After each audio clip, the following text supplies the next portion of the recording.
Hello guys, welcome back to my channel. यदि आप है क्लास 9 के स्टूडेंट और आप लोग का एग्जामिनेशन मैथमेटिक्स का, तो मैं सेकेंड टर्मिनल एग्जामिनेशन का ओरिजिनल पेपर लेकर के आ चुका हूं। इस वीडियो में हम लोग टोटल प्रश्न को देखने वाले हैं। तो सबसे पहला क्वेश्चन यहां पे हम लोग देख रहे हैं वो है, किसी त्रिभुज में अधिक कोण की संख्या कितनी हो सकती है? तो एक।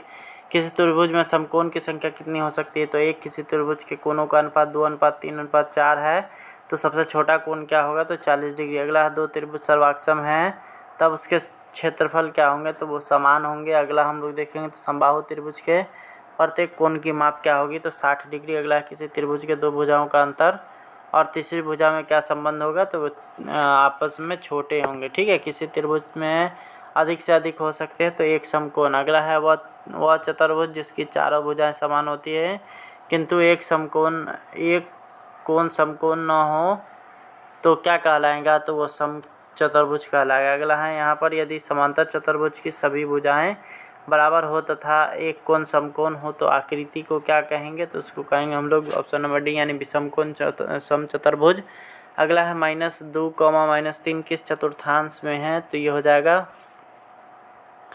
ऑप्शन नंबर सी यानी तृतीय। अगला है, y अक्ष के प्रत्येक बिंदु पर x का निर्देशांक क्या होगा? तो 0। उसी तरह से x अक्ष पर प्रत्येक बिंदु पर y का निर्देशांक क्या होगा? तो ये भी 0 हो जाएगा। अगला है, बिंदु 4,5 और 5,4 एक ही बिंदु को निरूपित करते हैं? तो नहीं। अगला है, जिस बिंदु का x एवं y निर्देशांक 0, 0 दोनों 0 है वह बिंदु कहाँ पर स्थित होगा? तो वो होगा मूल बिंदु पर। अगला है, यदि किसी बिंदु का भुज 0 हो तो वह बिंदु किस अक्ष पर होगा? तो y अक्ष पर। अगला है, एक फुटबॉल का व्यास 24 सेंटीमीटर है तो उसमें हवा का आयतन क्या होगा? तो 2304 पाई सेंटीमीटर क्यूब। अगला है, किसी घनाभ के किनारों की संख्या कितनी होगी? तो 12। किसी घनाभ में सतहों की संख्या होगी 6। अगला हम लोग देखेंगे तो यहाँ पर है, गोले का आयतन जिसकी त्रिज्या r हो निम्नलिखित में से कौन होगा? तो 4/3 पाई r क्यूब। अर्धगोले का पृष्ठीय क्षेत्रफल 2 पाई r स्क्वायर। शंकु का आयतन 1/3 होगा, इसलिए इसका हो जाएगा आपका ऑप्शन नंबर बी। अगला है कि सम्मेलन की त्रिज्या एवं ऊंचाई दोगुनी कर दी जाती है तो सम्मेलन का आयतन कितना गुना हो जाएगा? तो 8 गुना। अगला सवाल हम लोग देखेंगे तो यदि किसी वृत्त की त्रिज्या दोगुनी कर दी जाए तो पहले और बाद वाले वृत्त के क्षेत्रफल का अनुपात क्या हो जाएगा? तो 1:4।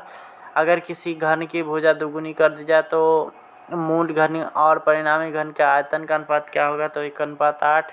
अगला है, 25 से 31 का वर्ग चिन्ह क्या होगा? तो 28। अगला, निम्नलिखित संख्याओं 4, 3, 7, 0, 0, 6, 8 का माध्य क्या होगा? तो 4। अगला, प्रथम 5 प्राकृतिक संख्याओं का माध्य क्या होगा? तो 3। अगला है, यहाँ पर x+2, x+4 और x+6 और x+8 का माध्य क्या होगा? तो ये हो जाएगा आपका ऑप्शन नंबर बी यानी कि x+4। अगला सवाल हम लोग देखेंगे तो ए बी सी का माध्य क्या होगा? तो a+b+c/3। आपको जो आंकड़ा दिया गया इसका आंसर आ जाएगा आपका ऑप्शन नंबर ए 9.93। अगला है, निम्नलिखित में से किसका दशमलव निरूपण अशांत होगा? तो ये हो जाएगा आपका ऑप्शन नंबर सी। निम्नलिखित में से कौन सी संख्या अपरिमेय है? तो ये हो जाएगा आपका ऑप्शन नंबर बी यानी √5। निम्नलिखित में से कौन सी संख्या परिमेय है? तो ये हो जाएगा आपका ऑप्शन नंबर सी यानी √25/49। अगला है, √3/√5 क्या है? तो एक अपरिमेय संख्या है। अगला 0 है तो एक पूर्णांक संख्या। यहाँ पे 8 स्क्वायर का घनमूल निकालना है तो वो क्या होगा? 4। अगला हम लोग देखेंगे तो सबसे बड़ी प्राकृतिक संख्या होती है अनंत। सबसे छोटी प्राकृतिक संख्या क्या होगी? तो ये हो जाएगा आपका ऑप्शन नंबर बी यानी 1। अगला, सबसे छोटी अभाज्य संख्या क्या होगी? तो यहाँ पे हो जाएगा आपका ऑप्शन नंबर बी यानी कि 2।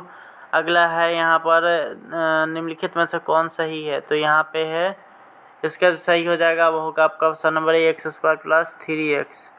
अगला हम लोग देखेंगे तो यहाँ पे आ रहा है, निम्नलिखित में से द्विघाती बहुपद कौन है? तो ये हो जाएगा आपका ऑप्शन नंबर ए। निम्नलिखित में से कौन बहुपद नहीं है? तो ये हो जाएगा आपका ऑप्शन नंबर सी। 43 नंबर, निम्नलिखित में से कौन सा बहुपद है? तो ये हो जाएगा आपका ऑप्शन नंबर बी। एक चर वाले रैखिक समीकरण के कितने हल होते हैं? तो 1। अगला सवाल हम लोग देखेंगे तो दो चर वाले एक घातीय समीकरण के कितने हल होंगे? तो ये हो जाएगा अनगिनत। अगला है, यहाँ पर समीकरण 3x + 5 का हल क्या होगा? तो ये हो जाएगा आपका ऑप्शन नंबर बी। अगला हम लोग देखेंगे तो समीकरण y+3 = 0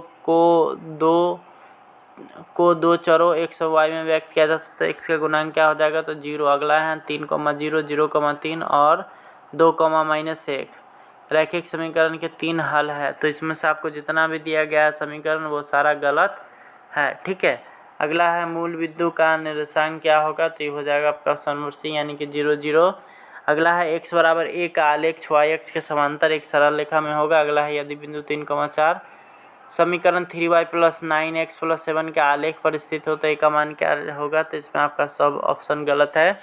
अगला सवाल हम लोग देखेंगे तो x - 2y बराबर 4 के होते हैं, तो 4,0।